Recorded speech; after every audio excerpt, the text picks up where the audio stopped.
might not know this about me, but I actually hate international travel, and there's only a couple of people I would do that for. One of them is Dr. Yvonne Agazarian. This woman is 85 years old, sharp as a tack, amazing sense of humor. It was definitely an honor to be able to spend a week with her at York University learning about human beings. This is someone who's been studying them for more than 50 years. So now I'm here with that information that I learned from that entire week to share the most important points with you guys, because that's what I do.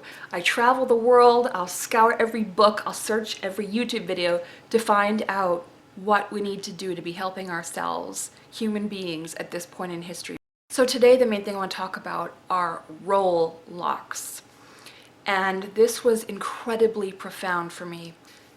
The day we were talking about role locks and getting into it, I had a breakdown where I was just crying, and I realized that I don't know who I am.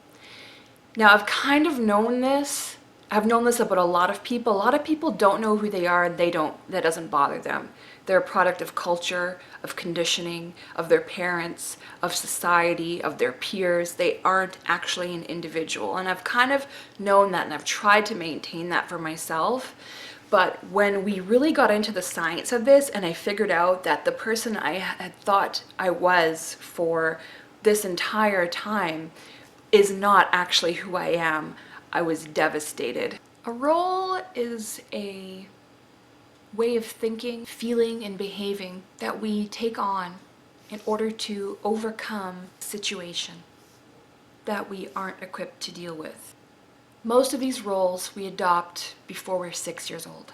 And because we take them on at such a crucial time in our development, that can stay with us for a lifetime. And in my case, I found out that who I thought I had been my entire life was actually a role that I had taken on when I was really young to help me survive the abandonment by my mother. I was often the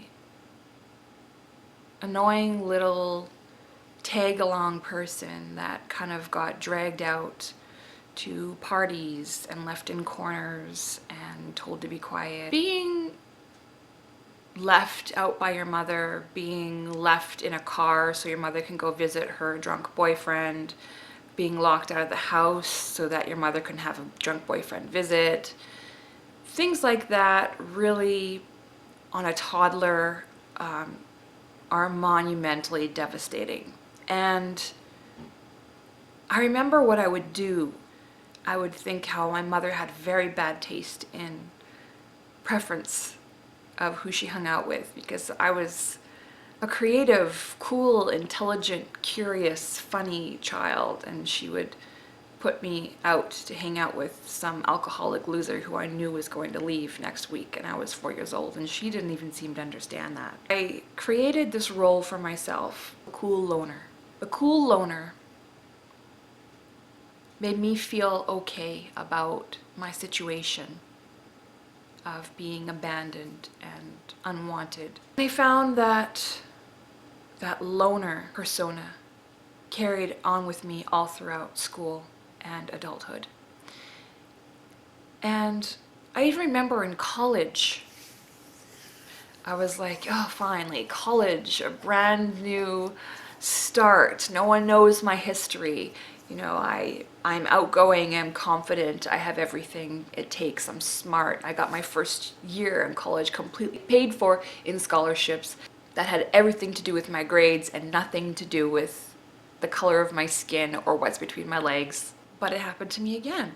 In my group of peers, I became the loner, but there was another group, another forestry group. Yes, I studied forestry in college. That's a whole other story. And they were really cool, and I hung out with them a lot, and we had a blast. I've got some great stories from that era of my life, but it happened to me again, and I just remember thinking, I don't know how this keeps happening. How do they know? I was asking the course administrator. I told him about what happened, and I asked him, how do people get caught up in these roles and they repeat them throughout their life, and they constantly be treated by people in this manner? related to a role that they enacted when they were, a toddler. And he started responding to me and giving me an answer. And as he was talking, I noticed that my impression of him completely changed, and I started feeling very strangely towards him. And as that happened, I noticed that what he was doing as he was explaining to me was he was directly mirroring my body language, my gestures, my posture, and that completely changed my impression of him. When we take on these roles, our body will telegraph this. So that's why you have people that are constantly victimized, or that are constantly, whatever it is that happens, it initially always has to happen at home. Anyone who is bullied in school, it first started at home. There is a bully in the home.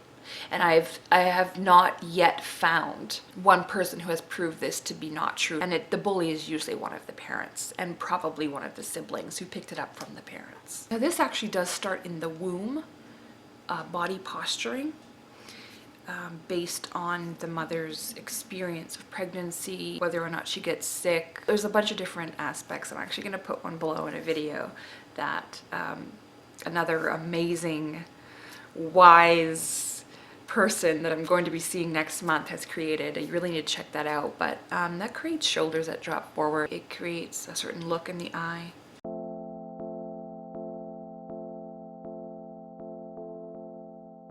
You kind of know you're in a role when you're in this frustrating relationship with someone that doesn't seem to be going anywhere and feels very familiar. I think you all kind of know what we're talking about. A good example of that is the typical husband and wife, where you have the nagging wife and the defiant husband. They're both in roles, and most of them, are roles they picked up in childhood in order to survive some type of situation. So if you find yourselves caught in a role, think back. Where did you first learn this role, and how did it help you back then? Because that's the thing, it served a purpose for us at one point in time, and now, later on in our lives, when we're not dependent on our parents, it's causing us problems. Another thing about these roles is that other people trigger them. We trigger them in others, and they trigger them in us. So where you have the bully and the victim dynamic, the victim is telegraphing body language, subconsciously, that they want to be bullied, or that they're used to being bullied, or that it's okay to bully them. So what we really have to do to get out of that is to get back to who we really are. Who am I outside of all of this societal conditioning? What is the core of who I am? And a great way to do that is centering. Now for centering, you want to feel down into your gut. That's where we feel who we are. Take some deep breaths. And I've got a great article linked on centering in the About section of this video. When you look out from who you really are at the situation, ask yourself how the world's different. For me, I found that when I looked out from a centered point of view, that I didn't want to be a loner. It's a human need, a human desire to want to be connected with others and part of the group. But I had convinced myself that I like being a loner because I felt like it was a choice I didn't have as a child, and the pain of that was too much to bear. So I said that that's what I wanted, and it wasn't. It really wasn't.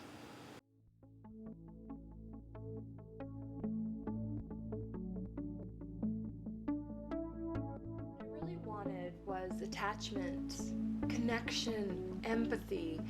These are basic human needs and rights that so many children are deprived of. I remember I'd cry not to go to daycare. She would drop me off at a relative's, and I would look up the window after she left and cry. All I wanted was the comfort and security of being with my mother, as any child wants. This connection is essential for brain development, emotional regulation, a healthy sense of self, and even proper functioning of a growing child's immune system. When we look around these days and we see millions of people on antidepressants with failing relationships and severe health issues, nobody realizes that the framework for success in these areas of life begin very early on. Back when I was very new to this world, my mother was chasing men, having babies, putting me in daycare and sending me off to various neighbors and relatives during a critical time of parental attachment and bonding. Later in life, she would complain that I was not like the other girls who had close relationships with their mothers and call me ungrateful. But that is the price you pay. Connection and attachment growth is established most between parent and child from age 0 to 6. Children require time happily given. Please don't have children if you don't have the time and resources. And if you already have children and very little time, really make the time that you do have count, because that can make a big difference. I want you all to know that no matter what you did or did not go through in life, whether you are a child or a parent, we are on the same team. We're at a very exciting time in history on this planet. Working on healing yourself and becoming more conscious is the best thing you can do right now, because you can't help anyone if you're damaged or weak or ill or depressed. Those are all words that have applied to me in my life, and I am so grateful that the technologies to help bring someone out of those states is starting to show up. It's here, and I am living proof that even though it's not easy, you can recover. And I'm going to continue sharing my journey and my findings with you here on this channel. Thanks so much for watching. Bye.